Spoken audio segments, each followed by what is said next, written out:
Are rates of arthritis rising in the world? We are definitely seeing increasing numbers of patients with arthritis in our clinics. But the stats are pretty worrying. We don't have good treatments.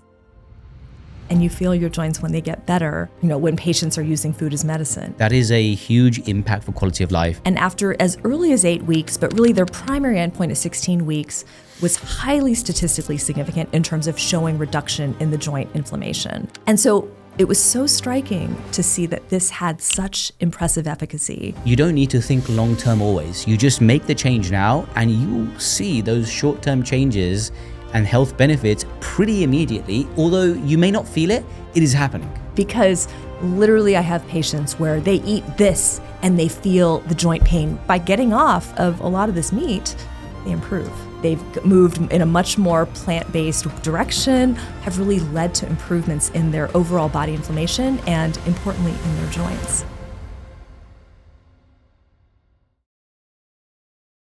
Welcome back to the Dr. Karan Explores podcast. Now, on this podcast, we speak to some of the world's leading researchers, scientists, academics, experts in their field. And there is a lot of dense information, a lot of really useful practical insights as well. If you want to go back, retread some of the ground we've done, ask questions. An easy way to do that is going on drkaran.ai. This is a digital library, a digital twin of myself that knows everything about every podcast episode and every guest, so check it out. Professor Tamiko Katsumoto, thank you so much for joining me. And this is a very interesting and special episode because we've not really gone in depth on this podcast around joint health, rheumatoid arthritis, osteoarthritis, but the stats are pretty worrying. I mean, are rates of arthritis rising in the world? They actually are. I think that there's two things going on. I think there's a higher incidence because who knows, right? I think there's genetics that we know are not changing. There's epigenetic factors that are probably inducing arthritis more so. We're seeing rises in rheumatoid arthritis, even things like lupus are going up, and osteoarthritis. And I think part of that is related to our aging population. So multifactorial, but we are definitely seeing increasing numbers of patients with arthritis in our clinics. So when people think about arthritis, it's a bit of an umbrella term. It includes a bunch of different diseases which have some overlapping symptoms, but quite specific symptoms exclusive to the domain they're in. So rheumatoid arthritis and osteoarthritis and juvenile arthritis, they're all slightly different things, or significantly different in some cases. Can you explain the differences in those? So good question. I think, and I'll be honest, rheumatoid arthritis is also very heterogeneous, right? But generally speaking, sort of high level, rheumatoid arthritis is an inflammatory arthritis. Patients get stiffness, pain, swelling of their joints. A lot of times they feel very stiff when they wake up in the mornings. As they move, things start to get better. Often the stiffness lasts 30 minutes or longer. Sometimes a hot shower makes them feel better. And typically it's called a polyarticular sort of symmetric arthritis, meaning multiple different joints involved. And the pattern of joint involvement is different than, for example, osteoarthritis. So osteoarthritis, called OA, is more common, much more common with age, and is considered a less inflammatory condition. And it's not thought to be directly an autoimmune mediated condition. So it is different than rheumatoid arthritis, which there are some genetic predispositions to it, but I think there's also a lot of environmental factors, but RA is much more inflammatory. So we definitely treat those two conditions very differently. So it seems like, in my own clinical practice, when I was seeing patients for gut conditions with either osteoarthritis in orthopedic clinic, in my early days, and then just patients who had burdens of these things, it seemed like predominantly with osteoarthritis, the management relied on either joint replacement surgery once it got too severe or pain relieving medications like non-steroidal medication, opiates, in certain cases.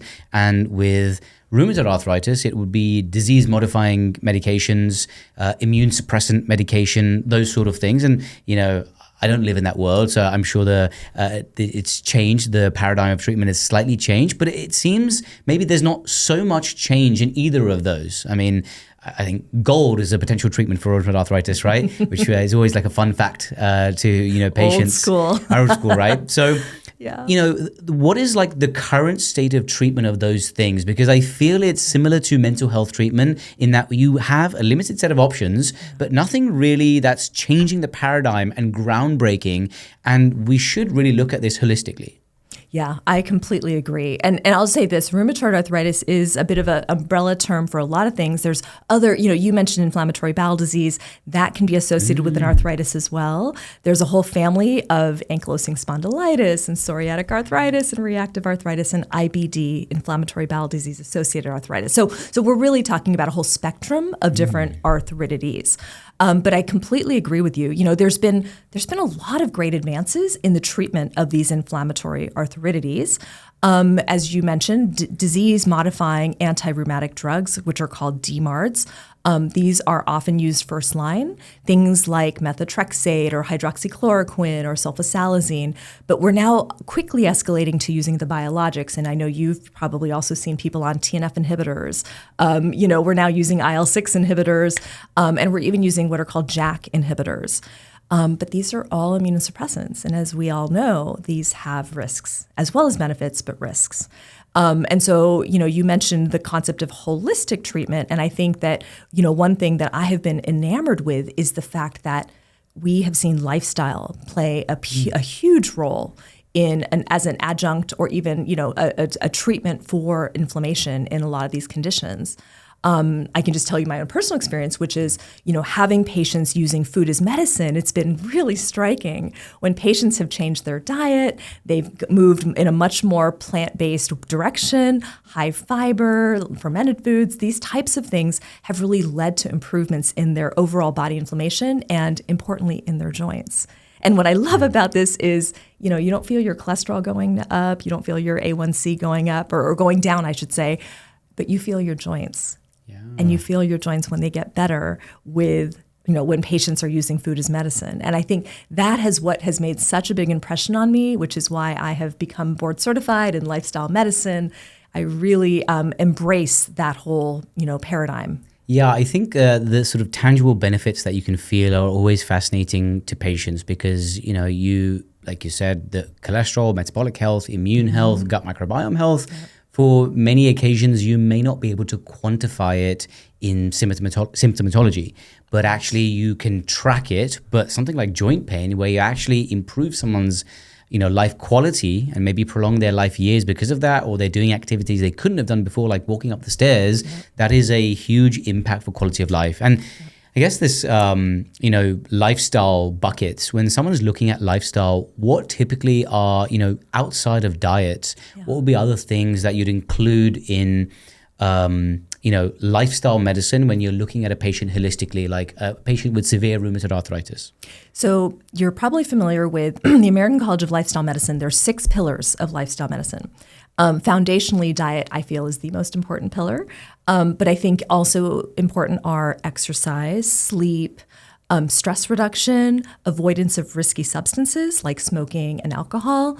And we can talk about toxins because I think that's another thing we should add. And finally, social connection. So I think all 6 of these domains are very, very important in terms of people's overall health and really can help impact their level of inflammation, which is manifest in their joints. So you have all of these buckets available to you in addition to typical medications, which many patients may need at different doses. Is it possible for both osteoarthritis and rheumatoid arthritis to actually reverse the disease process? So what's super exciting is there was a recent study done by our Dutch colleagues who basically showed, they did this study called the Plants for Joints study.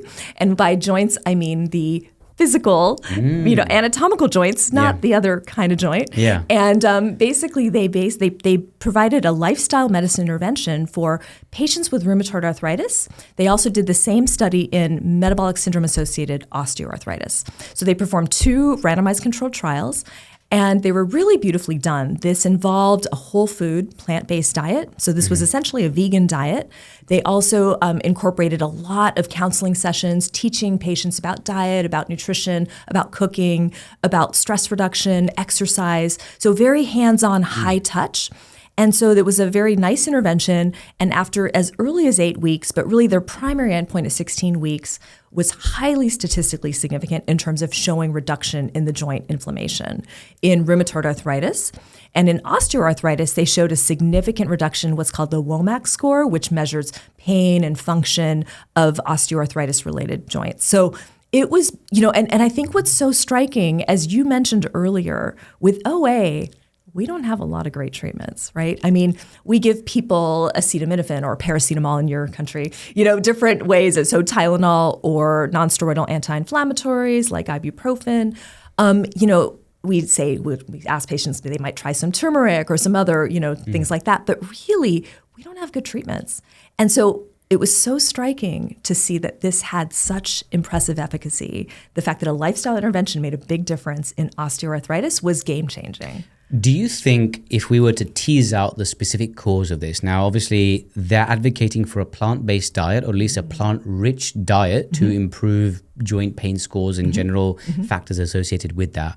Now, there's obviously inherently within plant-rich foods, there's fiber, which is substrate for the gut bacteria, which then produces potent anti-inflammatory compounds and metabolites, but also there's other nutrients and antioxidants contained within plants like polyphenols and other antioxidants. Is it the fact that someone would be losing weight and then there's less pressure on the joints? Or is it more of the fact that these plants and the chemicals they contain and the fiber they contain have a anti-inflammatory inflammation reduction effect on the body? Now, the other layer is if you lose weight, you also reduce your inflammatory load most likely because you change your metabolism. But is it the weight reduction because of being on the plant-based diet, or is it more of the mediating and influencing the inflammation, which is driving these symptom changes? Yeah, so I think that, this was, unfortunately, it was a smaller study, so I don't know if they could fully see that effect, but I think that it might be both. The people with metabolic syndrome-associated OA did lose weight, so definitely, you wonder if that was contributing in part. But by the same token, I think that we know that obesity is an inflammatory condition. So these things go hand in hand. We know those adipocytes are cranking out inflammatory cytokines, right? So really, obesity it drives inflammation, and whether that's in part driving some of the OA-related inflammation, even my RA patients, I think it is driving a lot of inflammation. We're hearing reports about the GLP-1s causing weight loss, and people's arthritis is getting better. Yes. I think there's a lot of linkages that are going in all these different directions. Hard to tease them apart completely. Yeah, I think to pull the thread on the GLP-1 thing, it's fascinating because we are seeing weight-independent, health, benefits conferred for rheumatoid arthritis. There's a new trial on tirzepatide and PCOS, which is starting this year. There are multiple patients with endometriosis who have reported benefit on GLP-1s because that is likely a condition influenced by the inflammatory response. From a cardiovascular point of view, I think there was one study which showed significant changes in cardiovascular function, again, independent of weight. So I wouldn't be surprised that having a fiber-rich, plant-rich diet sustains more of those appetite signaling hormones like GLP-1 to a smaller effect, and having those anti-inflammatory responses. Absolutely. There's another element we might be able to touch upon here, which I think is really interesting. I'm going to make a plug for the Plastic Detox movie. I don't know if you've seen it yet by Netflix. So one thing to be aware of is that there are so many toxins in our environment, and we're getting exposed to plastics and PFAS and all these other chemicals. And a lot of them are obesogens, and a lot of them are inflammatory drivers, right? And so what's really interesting is when you go on a plant-based, plant-predominant diet, in addition, the fiber is helping us excrete a lot of these toxins, right? It's basically helping. And as you mentioned, a lot of these phytochemicals are really powerful in helping our body detoxify, right? From, so the sulforaphanes that we find in broccoli and the cruciferous vegetables, broccoli sprouts are particularly high in sulforaphane. And so I think that all of these things in concert are probably leading to a lower inflammatory level overall, and maybe helping our body get rid of a lot of these toxins that may be also driving inflammation. Yeah, I always joke to people online and friends that there is very little that fiber can't fix in your life. So true. You feel tired or low mood, have fiber. You want to feel sleepy, have fiber. You want more energy, have fiber. Want better poops, have fiber. And you mentioned about the toxins as well. Yes. Initially when I read some reports and people talking about microplastics and fiber and fiber's ability to bind to microplastics and even heavy metals, I was a little bit skeptical, and I looked into the research. And yes, it's kind of small data, emerging data, but I'm sufficiently satisfied and satiated by the mechanistic link that it can bind to heavy metals and also microplastics and PFAS and get rid of it and prevent that interaction with the gut barrier. But also diving deeper, I mean, most prebiotic fibers are negatively charged. Heavy metals are positively charged. So there's this sort of, adsorption effect where they can bind to and excrete them. So, even if you weren't using fiber as a first line, environmental toxin detoxifier, you're eating fiber and a halo effect might be that. So why not? Totally. I love that. And I think the other aspect of this to think about is when you think about a lot of these toxins, so I think it's something like 95% of these environmental toxins we're exposed to are lipophilic. They are fat soluble. And so by thinking about chemistry, right, we all remember Chemistry 101, fat likes fat, right? Oil and water don't mix, right? And so if you can imagine, these fatty chemicals like to go into fat. And guess where we find most of that fat, right? So besides the palm and coconut oils, right, the majority of fat is in animal-based products. So when you think about that, there's a whole other concept that I think is something we should be remembering, which is the concept of bioaccumulation. Yeah. Right? And so if we are consuming high levels of saturated fat, right, I think the dietary guidelines say 10% or less, right? And a lot of meats are higher than 10% saturated fat, right? But you can imagine a lot of these products have high levels. In fact, I confirmed there was actually higher levels of phthalates and bisphenols that are found in animal-based products compared to plant-based products. And so here we are eating those things. There's higher levels, we're getting them in our body, and then guess where they go? They go to our fat and they hang out, right? So I think, again, the reason fiber helps is the plants are full of fiber and they're full of these, detoxifying, phytochemicals as well, but you're also getting a lot less of this fat. So it's multiple things: less exposure, more cleaning out of these, more elimination. And so far, obviously, we've discussed about this inflammatory response you get in mostly rheumatoid arthritis and associated conditions, but also potentially a little bit in osteoarthritis.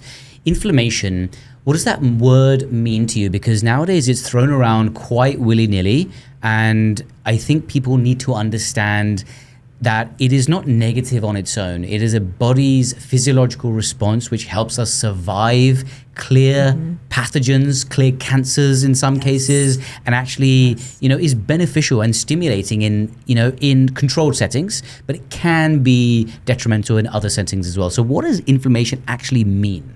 So yes, I think going back to med school 101, right? You've got the calor, the heat, the rubor, the redness, the tumor, the swelling, and the, dolor is the pain, right? So you've got those sort of the four key elements of acute inflammation, which, as you said, are critical for survival because this is what protects us from infections. This is what helps us heal our wounds.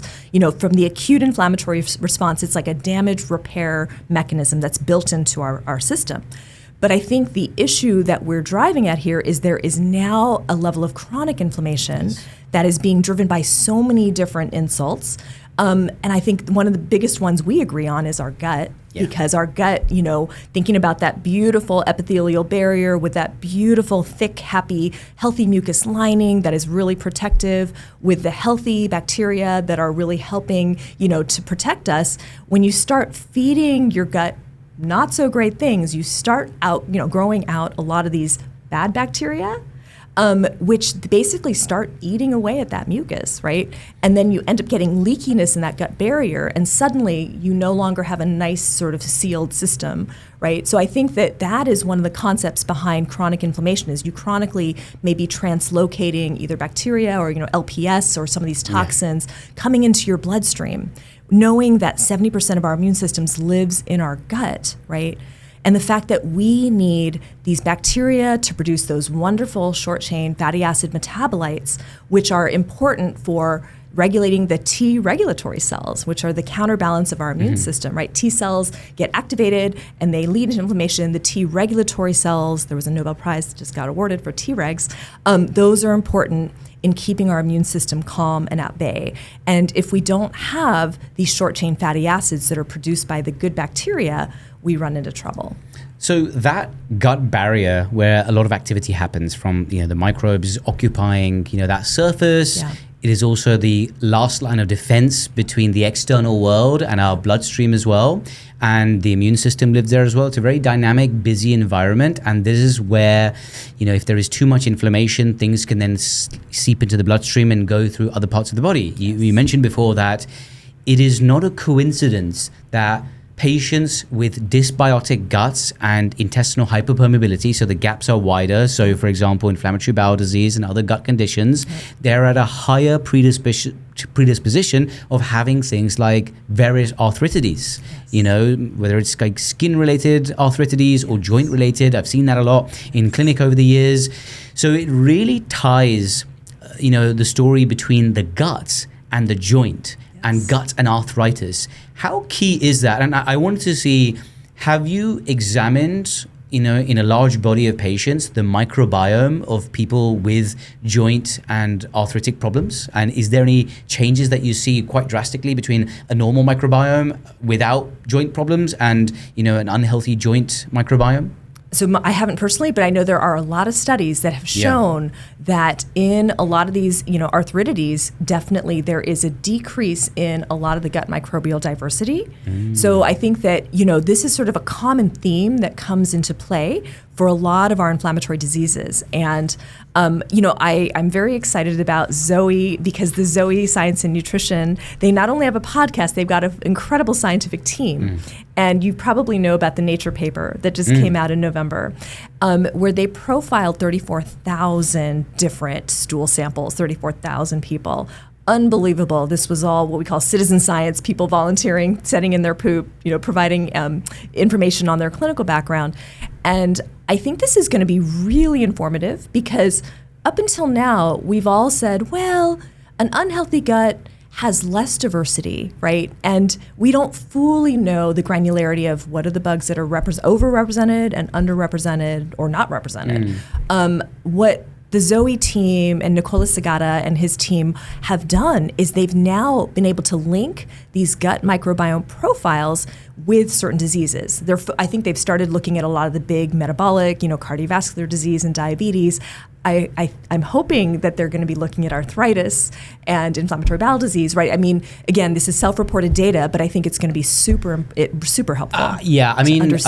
I'm a big fan of the Zoe research team. My pushback and playing devil's advocate here in the microbiome world, having looked at it myself for, in granular detail for a while, is that I am still skeptical of gut microbiome tests in general in terms of how you can diagnose disease and make causal links between things. I believe the role of microbiome tests right now, as far as, I've tested myself on probably, a dozen different microbiome tests right now with different companies. And I think the best use case for them right now is to track the delta and the change in trajectory. So, and for context, all the different microbiome tests I've done have shown me slightly different results despite a stable diet and supplement routine. So it's really about how you build the test, how you do the sequencing. There are so many changes in how what buffer solution you use, how you do the sequencing, who's analyzing it, what bioinformatics pipeline you're using. So I think because of that inconsistency in analysis and actually the equipment, the best thing you can see is, it's almost like looking at a broken clock. You can still see how many hours have elapsed, but you may not know the exact time, which is fine if you're just tracking how many hours have elapsed. So if I did a microbiome test now, started a new high fiber regime, and then tracked myself again in 3 months, I would be able to see a change. And then if I did it again in another 6 months, I'd see another change. So I have a baseline of that test to track myself against. So I'm a little bit more scrutinizing of tests in general, but I do like the fact that the science is evolving in a certain way. I am more interested in, the functional analysis of microbes, which is, I think, a lot of tests are doing now. The industry is moving that way. The whole genome sequencing and looking at the functional assay rather than just metabolites as well, right? Yeah, exactly. But I personally believe there's a lot more growth that's needed in this industry. 100%. And I think the fact that, like 34,000, and that's probably one of the largest sample sizes, and still it's hard to discern, right? So I agree with you. I think using things at baseline and looking at the delta at each individual, right? Because I mean, there's just so many different layers of complexity. There, your genomic makeup, and then all the epigenetic changes, and then things are. Yeah, I agree. It's a moving target. So we've made the connection between gut problems and rheumatoid arthritis. There's a significant overlap there, and likely driven and connected by the inflammation. The inflammation is not limited to both of those organs. You can see it in other organ systems as well. You know, I'm sure that patients who have severe arthritis likely have hypertension, high cholesterol, cardiovascular issues, and all sorts of other issues, and maybe mental health burden driven by inflammation as well. Are we seeing, abnormalities in other blood tests, like maybe for heart blood tests, the ApoB, LDL, HSCRP, with those rheumatoid arthritis patients as well? Yes, there's a lot of heterogeneity. And so I think that there's not sort of a one size fits all, like everyone has X abnormality, right? But it's absolutely true that a lot of our patients will have elevated cholesterol or diabetes or things like that. A lot of them do have metabolic syndrome, right? But then there are those that are, we have the seropositive HLA DR4 shared epitope, very high titer rheumatoid factor or CCP, the classic seropositive RA. I feel like that's a very more genetically driven phenotype, whereas the seronegative RAs may be a little more heterogeneous, may actually be a little more gut driven. Okay. Which is interesting. In the Plants for Joints study, they seem to show a larger effect size in the seronegative RA patients. In that study, just to go back on that, how quickly were these changes seen? Within weeks? Within 8 weeks, they started to see them. And these were people who came from a vegan background or a mixed background, so they were omnivorous? They were omnivorous, yes. Okay, yes. So basically, if anyone listening, and there's likely to be a lot of people who are maybe vegetarian, vegan, but also omnivorous, maybe some carnivores listening to my podcast as well, you can see changes in that shorter time span for joint support and improving your disease risk. Exactly. I think that's really interesting, really exciting. And so, I think it's worth a try. I think, one thing we run into is people that may have food intolerances, things that may not work for them. So, when I counsel my patients, I do tell them about this study. And I encourage them to go as plant-based as they can. Some of my patients that have successfully done this have done really well and put their disease into remission. I've had also other patients like lupus patients that have done this. So I think it's really something that we should let people know about. But then I also have a lot of patients say, oh, I can't do beans or I can't do X food, whatever, and so I think part of that may be their microbiome is not primed. They may not have the right bugs to digest these foods, and they may need to build their microbiome up. And so, for example, if they've got bean intolerance, I will have them take the alpha-galactosidase like the Beano, or there's something called Fodzyme that recently came out, which you sprinkle on your food, and it's got alpha-galactosidase and fructan, a blend of different and enzymes. Lactase, blend of enzymes. Instead of going on the low FODMAP diet, this is an alternative approach you could try. But in general, I would say also big triggers have been sugar and dairy and sometimes gluten. And I think it'll be interesting because you're in the UK, gluten in the United States. We have a lot of glyphosate that gets used on our wheat. And I don't know if that's contributing to people having this incredible sensitivity to bread products. But, we can speculate, right? It's very challenging because our environment in the United States is different in terms of the pesticides that are used. Only 5% of us are feeding our guts properly. That means 95% of us are accidentally starving our microbiomes, and we feel it through bloating, sluggish digestion, and other symptoms and health challenges. That's why I created Loam, a 6-in-1 prebiotic fiber blend designed to cultivate a nourished, thriving gut. Each serving delivers 10 grams of plant-based fibers, making it that much easier to feed the gut bacteria that fuel your digestion, immune system, metabolism, mood, and more. And the best part is it's completely invisible. No taste, no texture, no grit. Loam dissolves into anything and literally disappears into your day. If you want your whole health to thrive, start by feeding the ecosystem that runs the show. head to www.loamscience.com to try Loam. And exclusively for you, just because you're listening to this podcast, get an additional 10% off with the code POD10. Again, that's POD10 to try Loam and get an additional 10% off. Loam, health grows here. I'm always fascinated by how quickly you can see benefits with small lifestyle interventions. Yes. And there was a very interesting study looking at how quickly you can affect the microbiome with fiber. Yeah. And, it was one of those studies which suggested like within 24 to 48 hours, you see microbiome changes if you have a fiber-rich meal. And they looked at, bacterial abundance data and taxa data. So both the volume and number of different species, beneficial bacterial species went up, pathogenic species went down within 24 to 48 hours, just after fiber-rich meal. And, that was always something in terms of lifestyle I was really enamored by. And we recently did our preclinical studies on Loam, my fiber supplement. And we saw within 6 hours of ingestion, we saw increases in acetate production, one of the short-chain fatty acids. And within 48 hours, we saw a combination of acetate, butyrate, and propionate within 48 hours. Amazing. So which just, again, reinforces if you are thinking of changing something now to improve your health, you don't need to think long-term always. You just make the change now and you'll see those short-term changes and health benefits pretty immediately. Although you may not feel it, it is happening. It's so interesting about the kinetics you just described because literally I have patients where they eat this and they feel the joint pain very quickly, which is really interesting, right? So it does speak to the rapidity of which, again, somehow the food is somehow inducing, whether it's the microbiome itself or other metabolites that are changing. It's pretty striking, right? That connection, the gut-joint connection.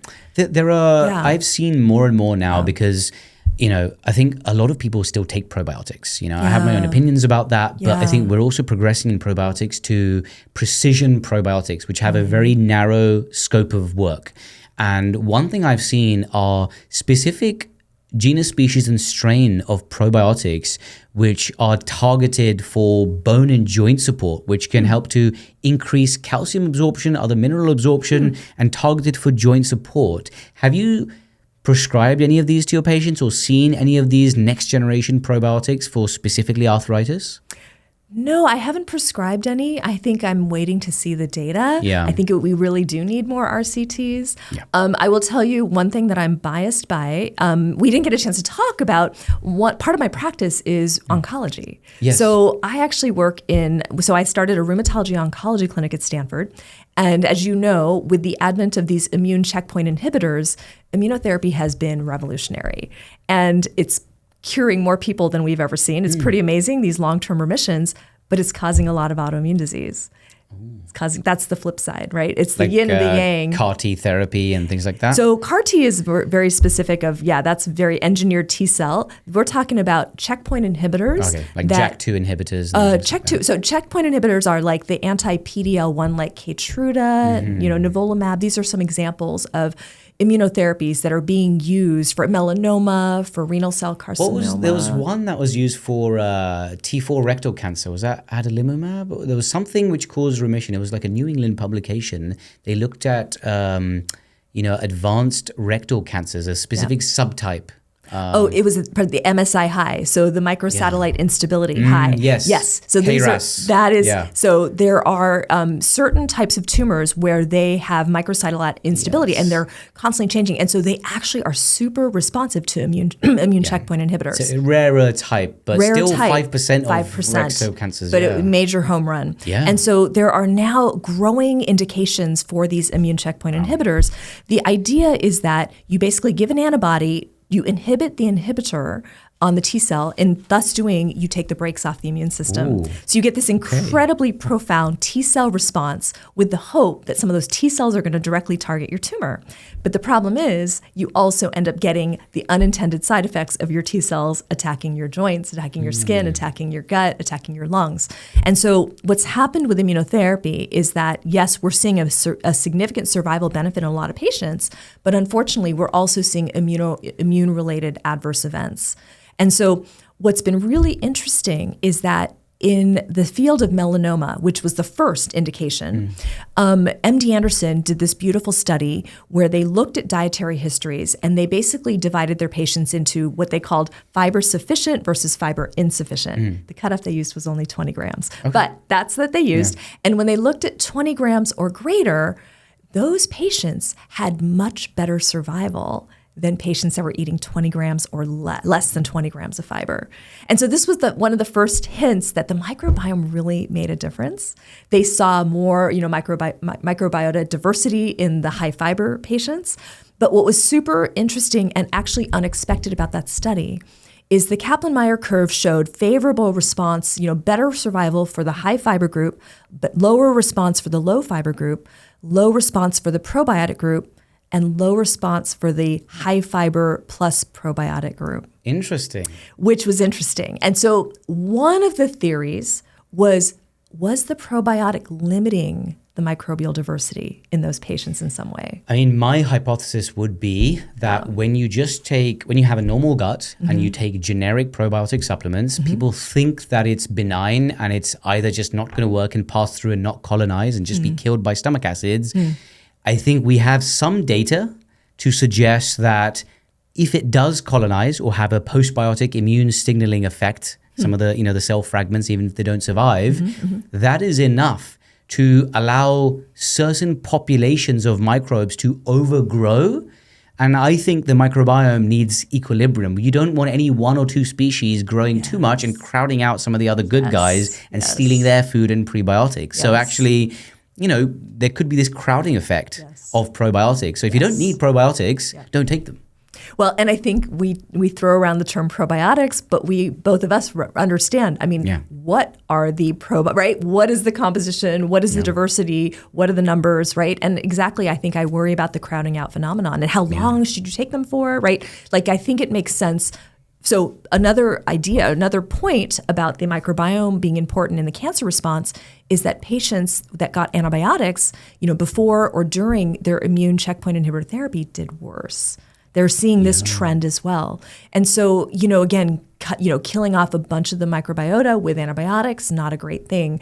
So adding probiotics in that context may make a lot of sense, to kind of rebuild things. Yeah. But then I think food, I feel, is like the best way to rebuild things. I think so. It's cheap, it's gold standard, you get a food matrix. But just on the point of the antibiotics you were making, there was a recent study that came out. They looked at the prescription records and fecal samples of almost 15,000 people. And they found that, really surprising, it surprised me as well, that the effects of antibiotics lasted almost 8 years on the microbiome. And the specific offenders were flucloxacillin, clindamycin, and fluoroquinolones. And the least impact, while still having some impact, was penicillin V, which is one of the most commonly prescribed ones.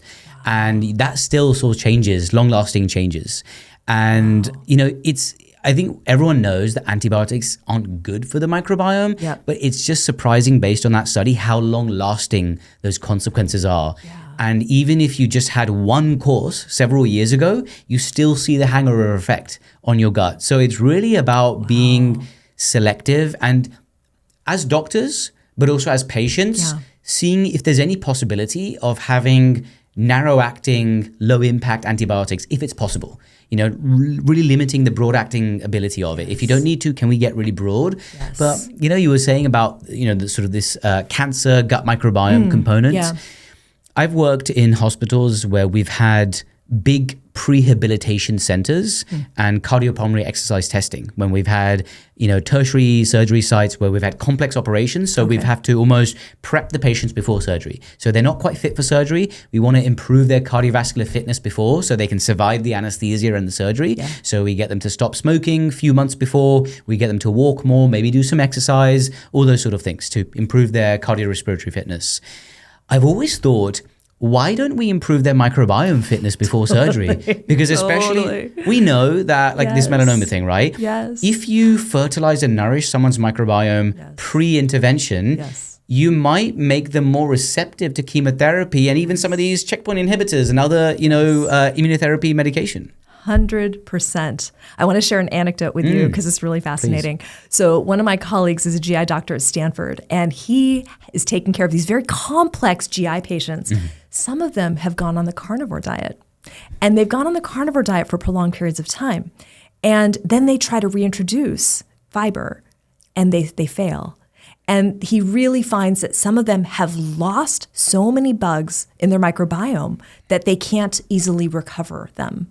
So I think that's a really interesting kind of cautionary tale, right? Like we say antibiotics wipe out a lot of bugs for years, and the effect is long. Similarly, if you starve your gut of fiber for prolonged periods, I think a similar effect could happen.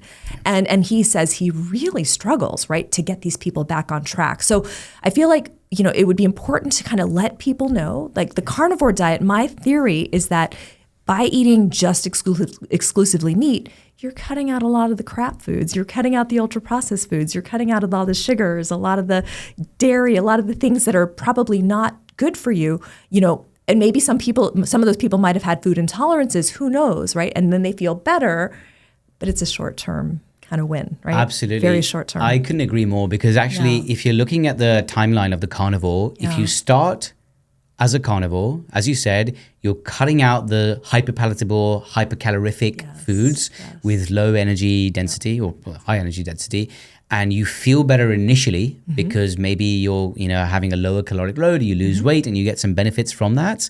But chronically being deficient of fiber, you switch your bacteria to proteolytic fermentation. So you get toxic byproducts like ammonia and LPS and precresols, which cause pro-inflammatory responses in the colon and the sort of intestinal hyperpermeability and that sort of leaky gut symptoms.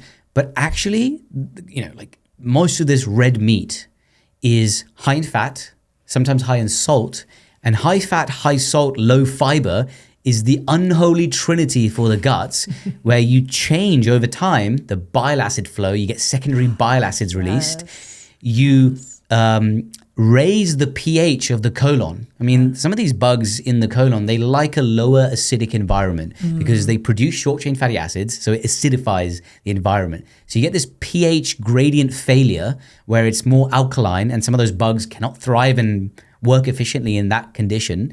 And you start changing the chemistry and structure and function of the colon, both in the bugs, but also the environment and the mucus production, which is going to have really bad consequences. And I don't know if you ever came across it, but there was an interesting study where they took, people who were having African Americans based in the US who were having a typical Western diet, and they put them on like a traditional African diet and vice versa. People in Africa put them on a Western diet from the US, and they saw a flip. The African microbiome, which was like pretty good, became worse with the fries and burgers.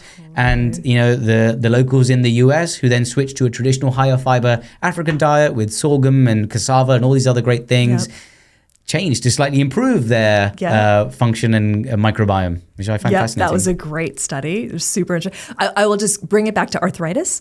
I cannot tell you the number of patients that have come to me on a carnivore diet and their joints are flaring like crazy. And sometimes actually there have been a few cases where it's gout, but there are other situations where it's like some seronegative RA or some other type of inflammatory arthritis. And literally, I've had several patients who are like, well, my trainer told me I need, 1.5 grams or whatever they say, right? Huge amounts of protein. And they're like loading up with red meat and all these other meats. And their joints just flare like crazy. So, and then by getting off of a lot of this meat, they improve.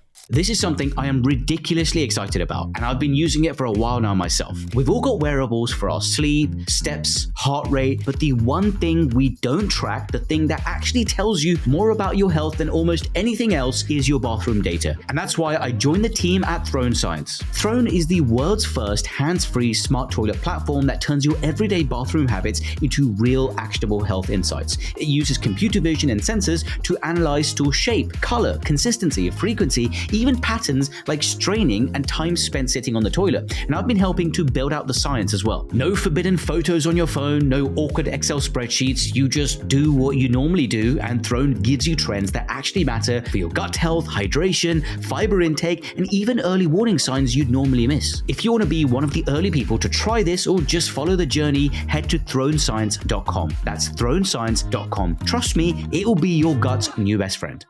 There's not been a ton of studies on GLP-1 microdosing. I believe that maybe some dose response curves in existing studies, but I feel that's the next frontier, where maybe there may be a use case for just low-grade inflammation with microdosing GLP-1s. That's the future. Have you ever seen any colleagues, either yourself or even patients, microdose GLP-1s off license and have some benefits from that inflammatory perspective? I have. It's anecdotal, so I don't want to speak definitively on this. But I mean, there are a lot of patients I think that are trying this. And they've seen benefits for their joints. They've seen benefits for their joints. It's not 100%, right? I mean, I still have a lot of patients who are overweight and are on their GLP-1s and they're maxing their dose out, and they're still not doing great. So I think there's so many metabolic abnormalities going on, but. Yeah, I think, and I am now, of course, I'm very suspicious. They've got high toxin load in their bodies. There's something else that's driving them, right? I mean, again, you imagine there's just high levels of a lot of these toxins that are probably accumulated in their adipose that may be driving metabolic, aberrations. So, again, I think the GLP-1s are only part of the story, but it's going to be interesting to follow that science. I agree with you. Obviously, I used to be predominantly just food first. I was very skeptical of all and every supplements. However, I've broadened my horizon. I mean, I take a few myself, like, D3, vegan omega-3, creatine, etc. Do you think there's a role for any other supplements in rheumatoid arthritis or osteoarthritis to, again, broaden the palette beyond just medications and pharmaceuticals to pair with the lifestyle? So, of course, I'm taking B12, right? Because I'm mostly plant-based, almost all plant-based. And so B12, a lot of the B vitamins are actually really important. Some of our patients may have methylation difficulties, so even methylated B vitamins can be helpful. And then omega-3, yes, right? I like that you're doing the algal oil. The vegan omega-3 is a good one. I'll sometimes suggest turmeric. You do have to be careful if they are on anticoagulation, right? Because that can correct. But generally speaking, I think I ask them to try the turmeric, and putting in your food, I think is the safest way to do that, right? Some people for the osteoarthritis, again, this whole chondroitin sulfate might help them. It's not 100%, obviously. I do sometimes eliminate things. So for OA, I'll sometimes say, why don't you try eliminating dairy and see? Because you can find certain triggers. There may be food antigens that are stimulating the responses. But supplement wise, I mean, I think D is important. Obviously, making sure. I actually encourage a lot of my patients just to take a multivitamin, just because I think, again, just to cover yourself, right, to make sure you've got everything replete. I'm not, again, the creatine story, I think there's a lot of good data. I'm not wholesale, suggesting it to all my patients. But a lot of my patients are on a lot of supplements. They're sort of self-motivated, But, if I came to your clinic with rheumatoid arthritis or osteoarthritis, how would you build my plate to really mitigate the effects of this systemic disease that I've got? I am such a fan of the whole food plant-based diet. I will tell you that is my bias. I recognize, it's not for everyone. I think plant predominant is really the goal. So I would really try to encourage, again, the whole my plate of half your plate being the fruits, predominantly vegetables, some fruits, really focusing on the plant-based proteins. I think that that's important. Trying to get the beans, lentils. I love tofu, tempeh, nuts, seeds, right? A good complement of plant-based proteins, which obviously are great for protein, high in fiber. I love things like chia seeds. I think chia seeds are the perfect food. They're high in protein, they're high in fiber, they're high in omega-3s. So I encourage my patients to try to make, add chia seeds, do chia seed pudding, flaxseed, walnuts, those types of foods. And then don't forget to really try to swap out your refined grains for your whole grains to be about a quarter of your plate. I always, and even I think it's worth noting for people who, aren't vegetarian or vegan, who still eat meat, I still eat meat myself, when you pair meat with fiber, it almost wipes the slate clean or mitigates the effects of meat. You know, just in terms of how the microbiome acts, how the colon reacts to that meat. So, you know, if someone is really belligerent that they want to keep meat in their diet forever, that's fine. Just make it a lower priority and increase the plant component. Yeah. And I think, you know, again, I think that's, you know, I'm just thinking about, is there a role for some meat, you know, low levels, I think, right? Crowding things out. I think that is the way to go. I love, you know, thinking about the blue zones. I know that they were debunked and then that got overturned. So now I think, I had the guy who debunked the blue zones on my podcast last year. I'm having him back on in a few weeks. Good. I do believe him. Yes, I mean, I believe him in the sense that I think we like to put things on pedestals. And I like to think of them as longevity patterns rather than zones, right? It's about dietary patterns. There's nothing special about the Mediterranean diet. It's not exclusive to Greece and Italy and Spain. You know, South India has great food. They have fermented food. They have idlis and dosas, and they have lentils and beans. But it's a dietary pattern which is just plant forward. Yes, yes. Well, and I would say the blue zones are very plant forward, right? Yeah. Like 95%. Correct. Right? So meat once a week or so, right? Dairy once a week. So I think it's important to kind of qualify. I like to use the word plant something rather than like Mediterranean. I feel people misinterpret, take a lot of liberties, you know, drink tons of olive oil and wine and you're good. Like, no, that wasn't quite the intent, right? Yeah. So I think that really to say plant predominant or plant exclusive is very clear, right? It's very clear what you're talking about. There's also bad vegan diets, right? Yes. Because Oreos are vegan. Well, yes, so exactly. Pringles are vegan, Pringles are vegan, right? So let's be honest there. But I think that, you know, thinking about, you know, the blue zones being really plant predominant, thinking about the Adventist cohorts, which really show a stepwise... Loma Linda? Yeah, Loma Linda, but they've showed like the BMI, when they looked at a cross-section of, you know, 60,000 patients, that really there was a clear stepwise relationship of omnivore, and the more plant-based you got to the way of being vegan, your BMI dropped, right? Wow. So there was a clear stepwise drop-off of the BMI. It was like 28.8 for the omnivore, all the way down to like 23 for the vegans. Wow. And then similarly, the type 2 diabetes incidence was higher for the omnivore, and then there was like a stepwise decline, you know, lacto-ovo or pescatarian, lacto-ovo, and finally the vegans having the lowest incidence of or prevalence of type 2 diabetes. So I think there is rationale for moving in that plant exclusive direction as close as you can get. Yeah, I would like to, you know, officially on this podcast rebrand the blue zones to the microbiome hotspots. Love. Okay. I think that because that's what it is, right? Yeah, totally. These people, we know that they're having a greater diversity in their microbiome. They're eating more plant food, more fiber. So it's that. So, I just think we're learning more about all of these different disease processes which are connected by more than one organ system and more than one lifestyle factor. And I really love the fact that you are pushing the narrative that lifestyle is so key, not just as an adjunct, but as a core philosophy and core pillar to these, you know, long-standing conditions which we've just had very, very narrow therapeutics for.